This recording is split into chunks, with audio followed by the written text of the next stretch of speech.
Welcome to screen study. इस video को देखने के बाद आप एच.सी. वर्मा पेज नंबर 116 का question number 11 and IIT 1992 and IIT 2012 and NCERT इतने क्वेश्चन को आप खुद से सॉल्व कर सकते हैं। इस वीडियो में आगे बढ़ने से पहले मैं आपसे रिकमेंड करूंगा इलेक्ट्रिक फील्ड का बेसिक कॉन्सेप्ट अगर किसी का क्लियर नहीं है तो आप लिंक डिस्क्रिप्शन में है, वीडियो को देख सकते हैं। अब हम देखते हैं ट्रिक क्या है। ये सेम इलेक्ट्रिक फोर्स में भी ये कॉन्सेप्ट था कि अगर इलेक्ट्रिक फील्ड सिमेट्रिक कॉन्फ़िगरेशन में देखिए यहाँ पर पॉजिटिव चार्ज पॉजिटिव इस पॉइंट पे इलेक्ट्रिक फील्ड पूछा जाए तो यहाँ इलेक्ट्रिक फील्ड 0 होगा। सेम अगर इस पॉइंट पे इलेक्ट्रिक फील्ड पूछा जाए तो इस पॉइंट पे इलेक्ट्रिक फील्ड सेंटर पे 0 होगा। इसका रीजन यह है कि सिमेट्रिक कॉन्फ़िगरेशन में इलेक्ट्रिक फील्ड 0 होता है। अगर आपको डाउट है तो खुद भी चेक कर सकते हैं कि इस पॉइंट पे पहले इलेक्ट्रिक फील्ड का डायरेक्शन देखिए, तो डायरेक्शन इस पॉइंट पे इस चार्ज की वजह से इलेक्ट्रिक फील्ड इस डायरेक्शन में, इस पॉइंट पे इस डायरेक्शन में, इस चार्ज की वजह से इस डायरेक्शन में, और इसका वेक्टर सम 0 हो जाएगा। सेम कॉन्सेप्ट यहाँ अप्लाई होगा। अब ये क्वेश्चन में पूछा गया है सेंटर पे इलेक्ट्रिक फील्ड क्या होगा, तो पहले सेंटर पे इलेक्ट्रिक फील्ड डिसाइड करने के लिए हम ये देखेंगे कि ये सिमेट्रिक कॉन्फ़िगरेशन है या नहीं। तो देखिए ये एक हेक्सागन है, रेगुलर हेक्सागन, तो यहाँ सिमेट्रिक है या नहीं इसे डिसाइड करने के लिए पहले चेक करते हैं। पहले तो ये सिमेट्रिक दिख जाना चाहिए सबको। अगर आपको नहीं दिख रहा तो क्या करना है, पहले सबकी वजह से डायरेक्शन इलेक्ट्रिक फील्ड के इस पॉजिटिव चार्ज की वजह से इलेक्ट्रिक फील्ड दूर जाता हुआ यानी डायरेक्शन इस साइड, नेगेटिव चार्ज की वजह से भी पास आता हुआ यानी इस साइड सेम है। फिर इस नेगेटिव चार्ज की वजह से डायरेक्शन इस साइड, इस पॉजिटिव की वजह से दूर जाता हुआ इस। और सिंपल देखिए, अब ये देखिए सारा का सारा फोर्स का इलेक्ट्रिक फील्ड कैंसिल हो जा रहा है वेक्टर क्वांटिटी, तो यहाँ पर इलेक्ट्रिक फील्ड 0। ऐसे यहाँ दिख भी रहा था कि ये सिमेट्रिक कॉन्फ़िगरेशन है। अब पहले ये देखिए, अब ये सिमेट्रिक कॉन्फ़िगरेशन है या नहीं, तो इसे डिसाइड करने के लिए फिर से हमें यहाँ दिख भी रहा है कि सिमेट्रिक नहीं है, तो यहाँ हमें इलेक्ट्रिक फील्ड चेक करना होगा कितना है। पहले इस चार्ज की वजह से इस साइड, इसकी वजह से इस साइड, इसकी वजह से इधर और इसकी वजह से इधर, इस निगेटिव की वजह से इस साइड और इस निगेटिव की वजह से इस साइड। अब देखिए ये वाला चार्ज और ये वाला चार्ज की वजह से कैंसिल हो जाएगा वेक्टर। अब ये दोनों बचेगा।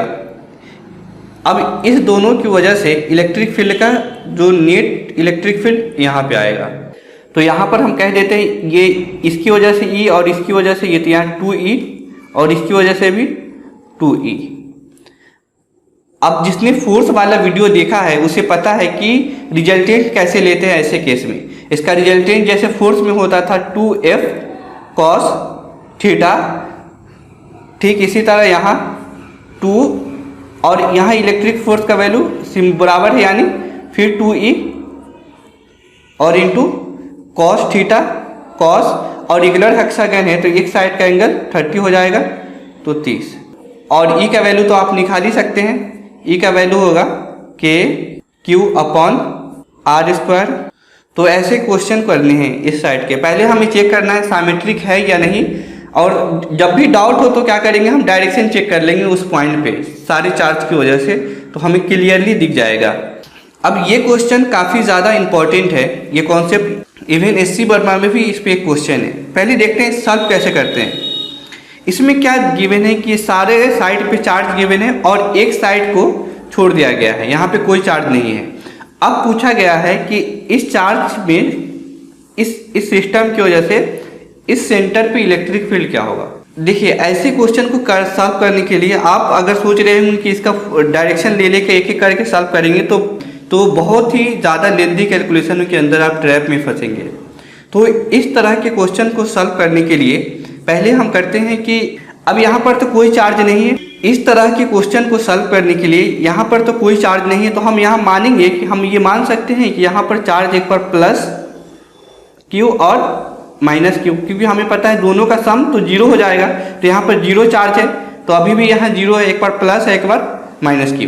अब इस सिस्टम को कैसे लिखेंगे, देखिए हम इस सिस्टम को अगर मान लीजिए यहाँ पर ये नहीं है तो इस सिस्टम को लिख सकते हैं ऐसे प्लस ऐसे, मतलब इस हेक्सागन को तो ऐसे लिख ही सकते हैं ना। एक साइड देखिए पूरा चार्ज और एक खाली, इस रिंग को इस पर फिट कीजिए तो क्या हो जाएगा, इसको सिमिलर इसको उठाकर इस पर रखिए तो इसमें ये जो सिस्टम है सेम ये बन जाएगा।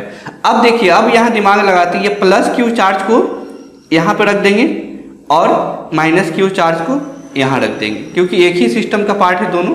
अब यहाँ पर देखिए ये E1 हो जाएगा और ये E2 नाम दे देते हैं। अब E1 की वजह से सेंटर पे इलेक्ट्रिक फील्ड 0 होगा क्योंकि सिमेट्रिक कॉन्फ़िगरेशन है। अब इसकी वजह से देखिए इलेक्ट्रिक फील्ड, इस पॉइंट पे इलेक्ट्रिक फील्ड निकालने के लिए ये लेंथ L है हेक्सागन का, तो ये वाला इस पॉइंट पे डायरेक्शन पहले चेक करते हैं, डायरेक्शन इस साइड और वैल्यू KQ/L²। तो यहाँ पर अब यहाँ से देखिए फाइनल जो ये सिस्टम था इसको जोड़ के हम क्या किए, E1 प्लस E2, E1 का वैल्यू 0 प्लस E2 का वैल्यू KQ/L²। तो यही हमारा आंसर आ जाएगा इस पॉइंट पे। बहुत ही इंपॉर्टेंट कॉन्सेप्ट है। एक क्वेश्चन SC वर्मा में भी है तो आप खुद से सॉल्व कीजिए उसे, सिमिलर कॉन्सेप्ट है ये क्वेश्चन IIT 2012 का पूछा गया है। वीडियो को पॉज करिए और ये क्वेश्चन को खुद सॉल्व कीजिए। आई होप काफ़ी सारे लोगों से ये क्वेश्चन बना होगा। अब मैं ये क्वेश्चन को अब देखिए, यहाँ पर पहले ये देखना है कि ये क्वेश्चन में गिवन क्या है। ये क्वेश्चन कह रहा है कि ये K का वैल्यू K = इतना के बराबर है, यानी जो ऑप्शन है वो K के टर्म में है, तो मैंने यहाँ ऑप्शन नहीं लिखा है। और ये कह रहा है कि ओरिजिन पे इलेक्ट्रिक फील्ड का डायरेक्शन एंड वैल्यू क्या होगा ये बताना है। सिंपल है, पहले हम ये देखेंगे, चेक करना है ये सिमेट्रिक है या नहीं। अगर समझ नहीं आए सिमेट्रिक है या नहीं तो हमें डायरेक्शन से पता करेंगे। इस क्यू की वजह से इलेक्ट्रिक फील्ड इस पॉइंट पे इसका डायरेक्शन दूर जाता हुआ E1, और इस चार्ज की वजह से भी पास आता हुआ। अब इस चार्ज की वजह से देखिए इस साइड आता हुआ E3, और इस चार्ज की वजह से E4, इस चार्ज की वजह से इस साइड जाता हुआ E5, इस चार्ज की वजह से E6, E1, E2, E3, E4, E5 सब हमें मिल गया। और ये एंगल हेक्सागन है तो ये 60 डिग्री होगा। अब हमें ये निकालना है E1 और E2 का वैल्यू निकालना है। E1 ये वाला लेंथ L है तो ये हेक्सागन में ये सारे लेंथ ये डिस्टेंस भी L हो जाएंगे, इक्विलेटरल ट्रायंगल बनेगा। तो E1 का वैल्यू KQ/L² E1, और देखिए E1 का जो वैल्यू है सेम E2 का भी वैल्यू है, सिर्फ डायरेक्शन अलग था, = E2। सेम इसी तरह E3 भी इसी के बराबर है और E4 भी इसी के बराबर है, यानी E1, E2, E3, E4 बराबर है। E5 होगा KQ/L²। तो ये क्या है, उसका डबल है E5 और ये E6। देखिए इसका वैल्यू ये और ये वैल्यू निकालने में जैसे प्रॉब्लम आ रही होगी, आप प्लीज़ बेसिक कॉन्सेप्ट पे भी लेक्चर है, आप लिंक डिस्क्रिप्शन में है उसे देखिए, फिर ये क्वेश्चन को कीजिए। और देखिए इसे हम कह सकते हैं कि E1, E2 इसका नाम आप, ये सब बराबर है तो इसका नाम हम E रख देते हैं, E, और इसका भी नाम E। तो ये हो जाएगा 2E और इस साइड भी 2E और ये 2E, इसका जो रिजल्टेंट होगा हमने फोर्स में भी देखा है, इसमें भी सीखा है क्या होता है। जिस तरह फोर्स में होता था 2F cos थीटा, इसी तरह यहाँ F की जगह पे इलेक्ट्रिक फील्ड यानी 2, इलेक्ट्रिक फील्ड का वैल्यू 2E cos और थीटा का वैल्यू 60 डिग्री। ऐसा केस होता था कुछ, याद कीजिए आप।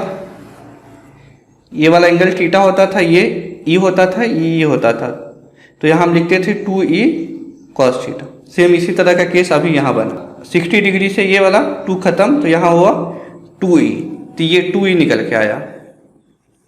इस सबको हम 2E लेट कर लिए, तो 2E यहाँ से निकल के आया। और हमें क्या निकालना है, नेट फोर्स निकालना है। तो नेट फोर्स होगा 2E प्लस और इन दोनों का यानी E5 और E6 सेम है, जिसको हम मान लेते हैं EA मान लेते हैं, इसे आप EA नाम दे दीजिए, प्लस EA, तो इसे EA अब क्या करना है, ये नेट फोर्स यही है हमारा। तो आपको टू का वैल्यू, आपको ई का वैल्यू पता है और ई ए का वैल्यू पता है, इसे रख दीजिए। उसके बाद आंसर अब क्या आएगा, देखिए यहाँ सिंपल है, के के टर्म में आंसर है, तो हम एक के का वैल्यू के क्यू अपॉन एल स्क्वायर है, तो यहाँ से कितना के निकलेगा, देखिए ये वाला भी के क्यू अपॉन एल स्क्वायर है, यानी ये वाला के बराबर है, तो ये वाला 2k हो, इसकी वजह से 2k प्लस, अब ई ए का वैल्यू, एक ई ए में 2k है, तो यहाँ पर तो 2EA है, देखिए एक E6 की वजह से, E5 की वजह से, तो यानी 2A 2 इंटू 2k, तो टोटल आंसर यहाँ आया 6k, ये आंसर है। ये IIT का क्वेश्चन था, आप खुद से भी सॉल्व कर सकते थे।